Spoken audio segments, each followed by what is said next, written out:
പിന്നെ ഈ വണ്ടിയിലെ സ്റ്റോക്ക് എയർ ഫിൽറ്റർ മാറ്റി K&Nൻ്റെ ആഫ്റ്റർ മാർക്കറ്റ് എയർ ഫിൽറ്ററാണ് കൊടുത്തേക്കുന്നത്. അതായത് ഒരു 5K പ്ലസ് RPM കയറുന്ന സമയത്ത് വണ്ടിക്ക് വേറൊരു സൗണ്ട് ആവും. കാണിച്ചു തരാം.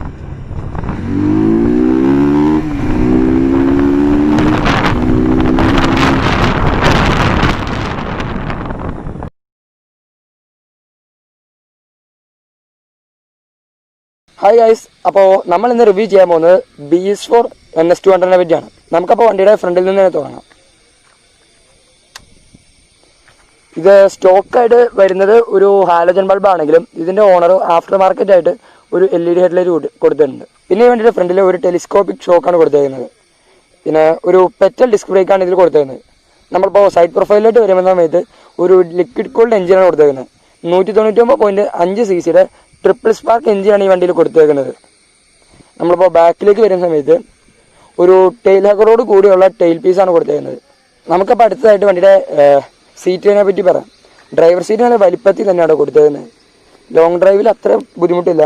പിന്നെ ഇതിൻ്റെ ഫുഡ് പൊസിഷൻ വരുമ്പോൾ കറക്റ്റ് ഡൗണിലായിട്ടാണ് വരുന്നത്. റിയർ സീറ്റ് അത്ര സ്മൂത്ത് അല്ല, എന്നാലും അത്ര പ്രശ്നവുമില്ല. പിന്നെ നമുക്ക് വണ്ടിയുടെ ഇൻസ്ട്രുമെൻറ്റ് ക്ലസ്റ്ററിനെ പറ്റി പറയുകയാണെങ്കിൽ ലെഫ്റ്റ് സൈഡിലൊരു horn, indicator, high beam, low beam, pass. ഇവിടെ ആണെങ്കിൽ ഒരു ignition switch, engine kill switch. After മാർക്കറ്റായിട്ട് ഒരു ഹെഡ്ലൈറ്റ് സ്വിച്ചും കൊടുത്തിട്ടുണ്ട്. പിന്നെ വണ്ടിയുടെ സ്പീഡോമീറ്ററിനെ പറ്റി പറയുകയാണെങ്കിൽ ഒരു വലിയ RPM മീറ്റർ ഉണ്ട്.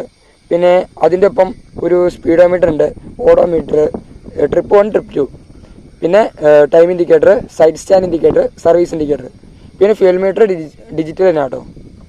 പിന്നെ ഇതിൻ്റെ ഇൻഡിക്കേഷനെ പറ്റി പറയുമ്പോൾ ഒരു ബജാജിൻ്റെ ബ്രാൻഡിങ്, പിന്നെ എൻജിൻ ഓയിൽ ചെക്ക് ചെയ്യാനുള്ളത്, പിന്നെ high temperature, battery, high beam, neutral indicator switch, പിന്നെ RPM ലിമിറ്റും ഉണ്ട് കേട്ടോ. ആഫ്റ്റർ മാർക്കറ്റായിട്ട് ഒരു മൊബൈൽ ഹോൾഡറും ഉണ്ട് കേട്ടോ. മിറേഴ്സിനെ പറ്റി പറയുമ്പോൾ ആവശ്യത്തിന് വിസിബിലിറ്റി തന്നെയുള്ളൊരു മിറർ തന്നെയാണിത്. ഇതിൻ്റെ ലുക്സിന് അത്ര ബുദ്ധിമുട്ടില്ലാതെ നല്ല മിറേഴ്സാണ് കൊടുത്തിരുന്നത്. പിന്നെ ഈ വണ്ടിയെ പറ്റി പറയുകയാണെങ്കിൽ ഇതൊരു കാർബറേറ്റർ വേരിയൻ്റ് ആണ്, ഫ്യൂൽ ഇഞ്ചക്ഷൻ അല്ല.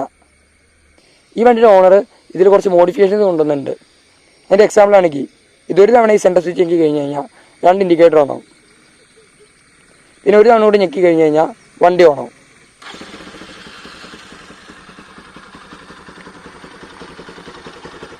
അപ്പോൾ കീ ഇല്ല കേട്ടോ ആ സമയത്ത്.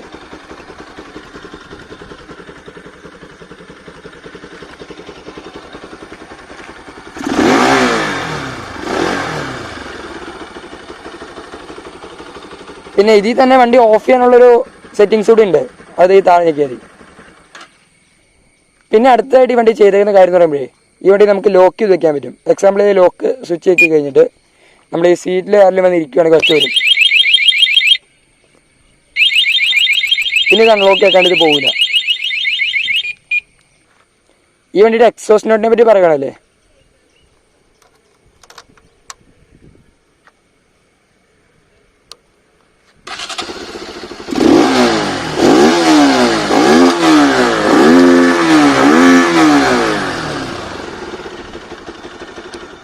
ഇതിൻ്റെ റൈഡിംഗ് പോസ്റ്റർ നല്ല അപ്രൈറ്റ് റൈഡിംഗ് പോസ്റ്ററാണ്. അപ്പോൾ നമ്മുടെ സീറ്റിന് തൊട്ട് താഴെയാണ് ഇതിൻ്റെ ഫുഡ് പാക്ക് പോസിഷൻ വന്നേക്കുന്നത്. ഇതൊരു സിറ്റി ബൈക്കായിട്ട് യൂസ് ചെയ്യാൻ പറ്റിയ ബൈക്ക് തന്നെയാട്ടോ ഇത്. എന്താ പറയുക, നമ്മളിപ്പോൾ സിറ്റിയിൽ കൂടെ ഫ്ലിക്ക് ചെയ്ത് ഓടിക്കാൻ ഭയങ്കര എളുപ്പമാണ് ഈ വണ്ടി. പിന്നെ ഹീറ്റിംഗ് ഇഷ്യൂസ് ഒട്ടുമില്ല. അപ്പോൾ ട്രാഫിക്കിൽ കിടന്ന് ഓടിക്കുമ്പോൾ നല്ല സുഖമായിട്ട് നമുക്ക് ഓടിക്കാം. ആവശ്യത്തിന് ടേണിങ് റേഡിയസും ഉണ്ട് ഈ വണ്ടിക്ക്. പിന്നെ ഈ വണ്ടിയിലെ സ്റ്റോക്ക് എയർ ഫിൽറ്റർ മാറ്റി K&Nൻ്റെ ആഫ്റ്റർ മാർക്കറ്റ് എയർ ഫിൽറ്ററാണ് കൊടുത്തേക്കുന്നത്. അതായത് ഒരു 5K പ്ലസ് RPM കയറുന്ന സമയത്ത് വണ്ടിക്ക് വേറൊരു സൗണ്ട് ആവും. കാണിച്ചു തരാം.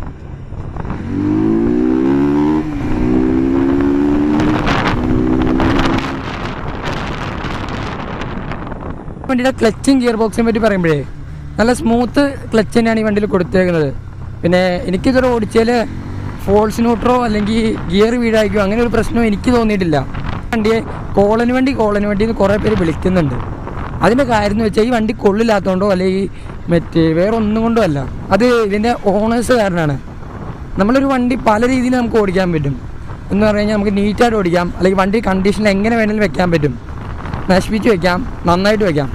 അപ്പോൾ കൂടുതൽ ഇങ്ങനത്തെ ഈ വണ്ടി എടുത്തു കഴിഞ്ഞിട്ട് അതിൽ തന്നെ കുറേ പേര് ഈ മിററുകൾ ഊരിക്കളയും. പിന്നെ ട്രാഫിക്കോടെ വെട്ടിച്ചോടിച്ച് RPM ലിമിറ്റ് അടിച്ച് അങ്ങനെ ഓടിക്കാൻ നോക്കും.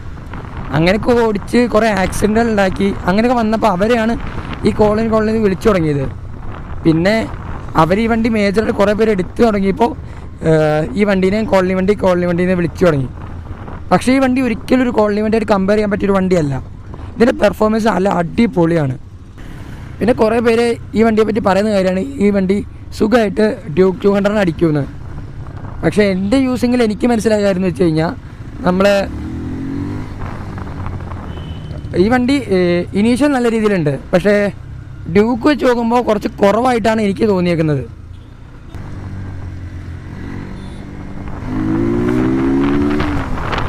പിന്നെ ഡ്യൂക്കിന് ഈ വണ്ടി ടോപ്പ് എൻഡിൽ അടിക്കുന്ന കാര്യം എന്ന് വെച്ച് കഴിഞ്ഞാൽ അത് വേറൊരു കാര്യമാണ്. ഈ വണ്ടിക്ക് RPM ലിമിറ്റോ അങ്ങനെയുള്ള ഒരു ലിമിറ്റേഷനും ഇല്ല, കൊടുത്തിട്ടില്ല കമ്പനി. പക്ഷേ ഡ്യൂക്ക് 200 ഇറങ്ങിയ സമയത്ത് ഇതൊന്നും ഇല്ലാണ്ട് ഇറങ്ങിയിരുന്നത്. അങ്ങനെ ഇറങ്ങിയ സമയത്ത് കുറേ ആക്സിഡൻറ്റുകൾ നടന്നിട്ടുണ്ട്. അപ്പോൾ 2014 തൊട്ടാണെന്ന് തോന്നുന്നു എനിക്ക്. 14 തൊട്ട് അവർ ഡ്യൂക്ക് 200ൻ്റെ സ്പീഡ് ലിമിറ്റ് ചെയ്തു. ഏകദേശം ഒരു 133, 134 അതിൽ ലിമിറ്റ് ചെയ്തേക്കാം ഇപ്പോഴത്തെ ഡ്യൂക്ക്. അപ്പോൾ 134 എത്തിക്കഴിഞ്ഞാൽ ഡ്യൂക്ക് സ്പീഡ് കുറഞ്ഞ് 133, 132 വരും. അങ്ങനെ നിൽക്കുന്ന സമയത്താണ് ഈ വണ്ടി ഡ്യൂക്കിനെ അടിക്കുന്നത്. പിന്നെ ഇതിൻ്റെ ബ്രേക്കിങ്ങിനെ പറ്റി പറയുകയാണെങ്കിൽ ഇത് BS4 നോൺ ABS വേർഷൻ വണ്ടിയാണ്. അതുകൊണ്ട് തന്നെ നമ്മൾ ഒറ്റപ്പിടി പിടിച്ചു കഴിഞ്ഞാൽ ചിലപ്പോൾ വണ്ടി അവിടെ കിടന്ന് പാളും. മൈലേജിനെ പറ്റി പറയുകയാണെങ്കിൽ ഒരു RPM ലിമിറ്റ്, അതായത് ടോപ്പ് എൻഡ് അങ്ങനെയൊക്കെ അടിച്ച് ഓടിക്കുന്ന ആൾക്കാർക്ക് ഏകദേശം ഒരു 30 to 35 വരാറുണ്ട്. പിന്നെ ഒരു നോർമൽ ഡ്രൈവിങ് RPM ലിമിറ്റോ അങ്ങനെയൊന്നും ഇല്ലാണ്ട് നോക്കി ഒരു ആവറേജ് ഡ്രൈവിങ് നടത്തുന്ന ഒരാൾക്ക് 35 തൊട്ടൊരു 39, 40 കിട്ടുന്നവരുണ്ട്. പിന്നെ ഹൈവേയിൽ 40+ കിട്ടുന്നവരുണ്ട് കേട്ടോ. പിന്നെ ഈ വണ്ടി വാല്യൂ ഫോർ മണി ആണോ എന്ന് ചോദിച്ചു കഴിഞ്ഞാൽ ഈ വണ്ടി ആകെ ഇറങ്ങിയ സമയത്ത് 1 lakh rupees അടുത്ത് റേറ്റ് ഉണ്ടായുള്ളൂ. പിന്നെ അവിടെ നിന്ന് കൂടിയാണ് ഇപ്പോൾ ഏകദേശം 1.5 lakhs അടുത്ത് വന്നേക്കുന്നത്. ആ പൈസയ്ക്ക് അടിപൊളിയായിട്ട് വാല്യൂ ഫോർ മണി തന്നെയാണ് ഈ വണ്ടി. പിന്നെ നെയ്ക്കഡ് വണ്ടി ആയതുകൊണ്ട് തന്നെ ഇതിന് വിൻഡ് നല്ല രീതിയിൽ നമുക്ക് അടിക്കും കേട്ടോ. അപ്പോൾ കുറേ ദൂരം ഓടിക്കുന്ന സമയത്ത് നമുക്ക് ഒരു മടുപ്പ് തോന്നും. ഈ വണ്ടി പിന്നെ ഒരു 150 കിലോയുടെ അടുത്തുള്ള വണ്ടിയായിട്ട് പോലും ഇത് ട്രാഫിക് കൂടെ നമുക്ക് സുഖമായിട്ട് ഓടിക്കാം. അത്ര ബുദ്ധിമുട്ടൊന്നുമില്ല കേട്ടോ. നല്ല ഫ്ലെക്സിബിൾ ആയിട്ടുള്ള വണ്ടി തന്നെയാണ്. അപ്പോൾ ഈ വീഡിയോ അത്രയൊക്കെ തന്നെ ഉള്ളൂ. ഈ വീഡിയോ ഇഷ്ടപ്പെടുകയാണെങ്കിൽ ഈ വീഡിയോ ലൈക്ക് ചെയ്യുകയും ചാനൽ സബ്സ്ക്രൈബ് ചെയ്യുകയും ചെയ്യുക.